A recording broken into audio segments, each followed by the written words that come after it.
गांव बिलापुर की, जहां कुछ साल पहले एक रहस्यमयी घटना हुई थी। गांव के किनारे पर एक पुराना टूटा फूटा हवेलीनुमा मकान था, जिसे सब छाया हवेली कहते थे। कहते हैं कि वहां कोई छाया रात को चलती है, बिना आवाज के, बिना सांस के। एक दिन शहर से एक नौजवान फोटोग्राफर रोहित गांव में आया। उसका इरादा था वहां की लोक कथाओं पर एक डॉक्यूमेंट्री बनाना।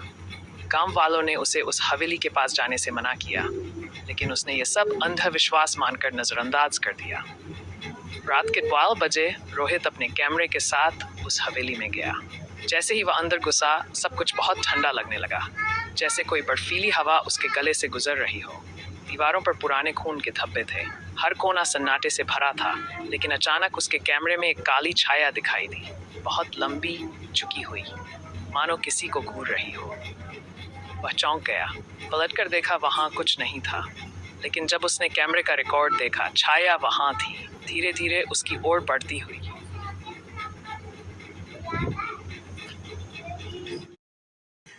वो भागना चाहता था, लेकिन दरवाजा अपने आप बंद हो गया। हवेली की दीवारें जैसे रो रही थीं और किसी औरत की धीमी फुसफुसाहट सुनाई देने लगी, तू भी यहीं रहेगा, हमेशा के लिए। अचानक रोहित के पीछे किसी ने कंधे पर हाथ रखा। जब उसने मुड़कर देखा, वहां एक बिना चेहरा वाली औरत खड़ी थी। उसके बाल जमीन तक गिरते थे और उसकी आंखों की जगह खाली गड्ढे थे।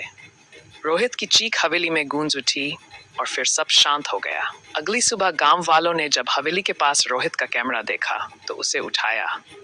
कैमरे में सिर्फ एक आखिरी फुटेज थी, एक डर से कांपता हुआ चेहरा और फिर वही छाया जो उसकी आंखों के अंदर समा रही थी। रोहित कभी नहीं मिला। अंत में अब भी जो कोई भी उस हवेली में रात को जाता है, वापस नहीं आता। कैमरे में सिर्फ वही छाया बचती है, धीरे धीरे बढ़ती हुई, अगला शिकार ढूंढती हुई। क्या आप उस हवेली में